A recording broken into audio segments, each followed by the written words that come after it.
Bom, nós vamos dar sequência à série de estudo, né, da série Ouvindo a Voz de Deus. E o estudo hoje é o estudo número 26, é o penúltimo estudo.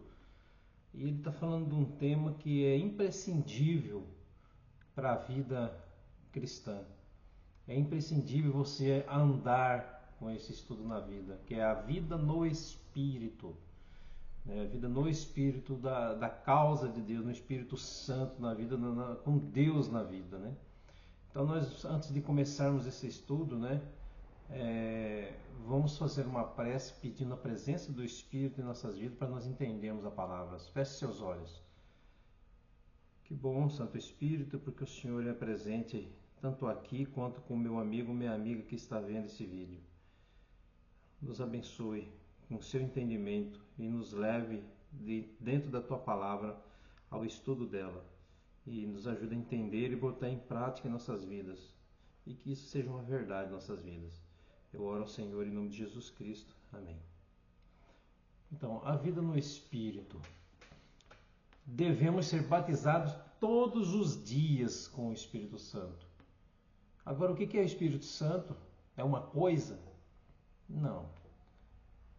O Espírito Santo não é uma coisa. O Espírito Santo é o amor, é Deus. Ele é Espírito, Ele é amor, Ele é Deus. Deus. Então você tem que se basear todos os dias no sentido de estar buscando a Deus todos os dias, estar com Deus todos os dias, na presença de Deus todos os dias.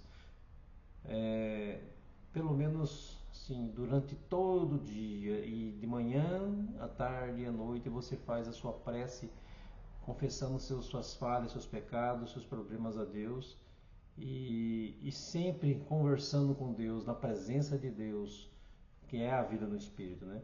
Então a presença do Espírito Santo torna frutífera a nossa vida, né? Está escrito em Gálatas 5:22.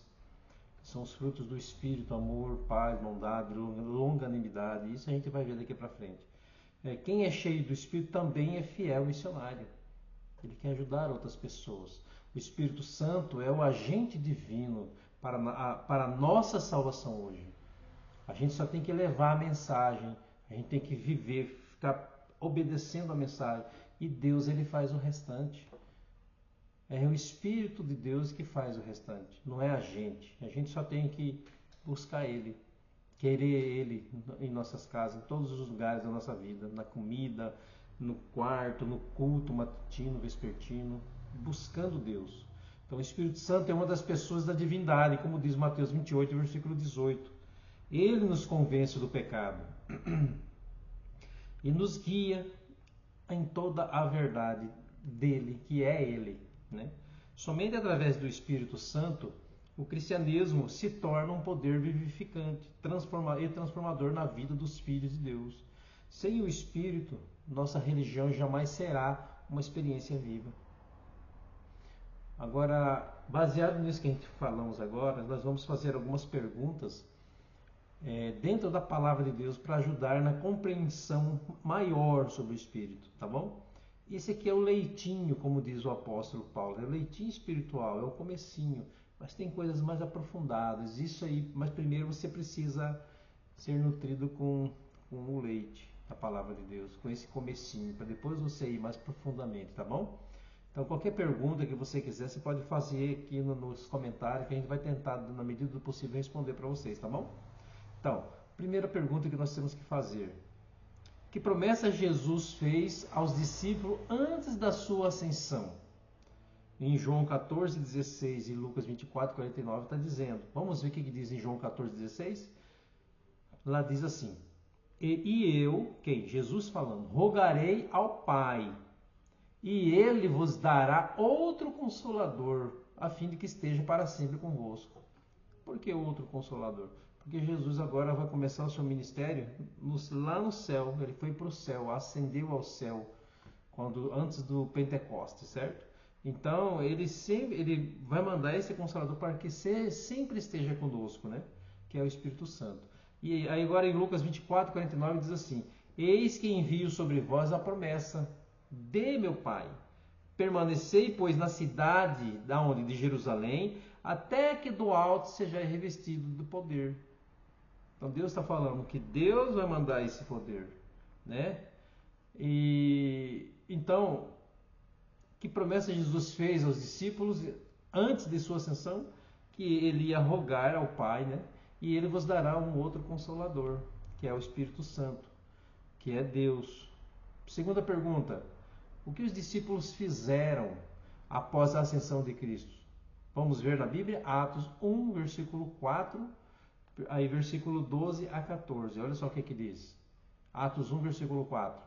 E, comendo com eles, determinou-lhes que não se ausentassem de Jerusalém, mas que esperassem a promessa do Pai, a qual disse ele: de mim ouviste. Agora olha o versículo 12 a 14. Então voltaram para Jerusalém do monte chamado Olival, que dista daquela cidade tanto como a jornada de um sábado. Quando ali entraram, subiram para o cenáculo, um espaço reservado em cima, tipo uma casa de sobrado, né? E se reuniram lá Pedro, João, Tiago, André, né? E Filipe, Tomé, Bartolomeu, Mateus, Tiago, filho de Alfeu, né? O filho de Alfeu, Simão, o Zelote, né? E Judas, filho de Tiago. Todos perseveraram unânimes em oração. Eles estavam orando com as mulheres, com Maria, mãe de Jesus, e com os irmãos dele. Então o que os discípulos fizeram? Eles testemunharam e oraram e esperaram a presença, a vinda do Consolador. E isso aconteceu. Pergunta 3. Quando se cumpriu a promessa? Atos 2, versículo de 1 a 4. Olha só o que diz lá. Ao cumprir-se o dia de Pentecostes, o que é isso? 50 dias depois, né? Jesus veio, ficou 40 dias com o discípulo, depois ele foi assunto ao céu. 10 dias depois que ele foi assunto ao céu, teve o Pentecostes. Aí diz Atos 2, de 1 a 4, diz assim: ao cumprir-se o dia do Pentecostes, estavam todos reunidos nesse cenáculo, no mesmo lugar. De repente veio do céu um som como de um vento impetuoso e encheu toda a casa onde estavam assentados. E apareceram distribuídas entre eles línguas como de fogo, e pousou uma sobre cada um deles. Todos ficaram cheios do Espírito Santo e passaram a falar em outras línguas, segundo o Espírito lhes concedia que falassem. Olha só. Então, quando se cumpriu a promessa? No dia do Pentecostes. Agora, pergunta 4. Como o Espírito Santo é apresentado na Bíblia? Vamos ver Atos 5, versículo 3 e 4 e Mateus 28, 19.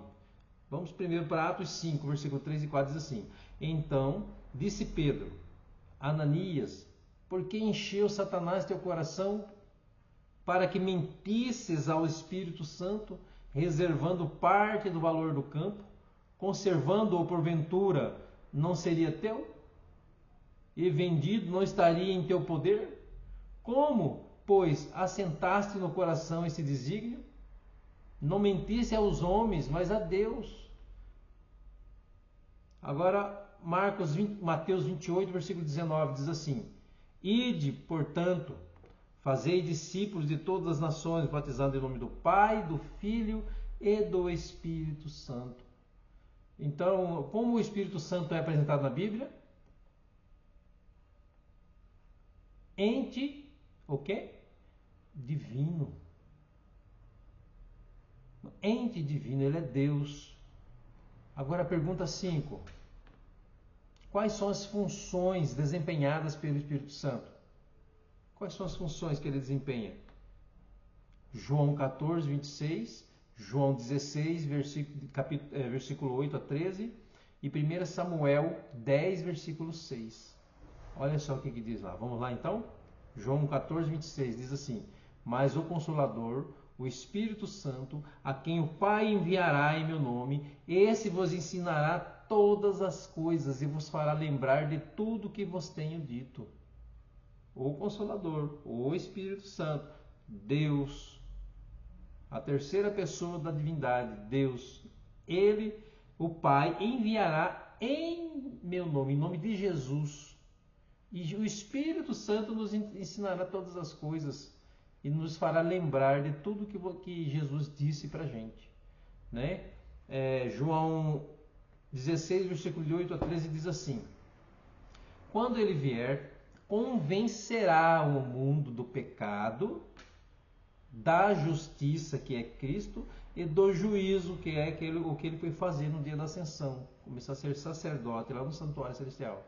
Ele convencerá da justiça, do juízo e do pecado, porque não creem em Jesus, em mim, da justiça, porque vou para o Pai e não me vereis mais, do juízo, porque o príncipe desse mundo já está julgado. Quando vier, porém, o Espírito da verdade, ele vos guiará a toda a verdade, porque não falará por si mesmo, mas dirá tudo o que tiver ouvido e vos anunciará as coisas que hão de vir. Aí vem 1 Samuel 10, versículo 6. O Espírito do Senhor se apossará de ti e profetizará com eles, e tu serás mudado em um outro homem. Então, quais as funções desenvolvidas pelo Espírito Santo? Ensinar, falso. É convencer do pecado, da justiça e do juízo, guiar em toda a verdade e mudar a natureza humana. Então nós temos, o Espírito Santo ele nos convence, nos guia e muda a natureza humana. Você acha que é fácil você, sendo ruim, se tornar uma pessoa amorosa? É só Deus que faz isso, se a gente crê. E Deus faz quando você quer. Pergunta 6. Quando uma pessoa é batizada com o Espírito Santo? João 3, versículo 5 e Mateus 3,16. Olha só o que diz lá. Respondeu Jesus: em verdade te digo, quem não nascer da água e do Espírito, o quê? Não pode entrar no reino de Deus.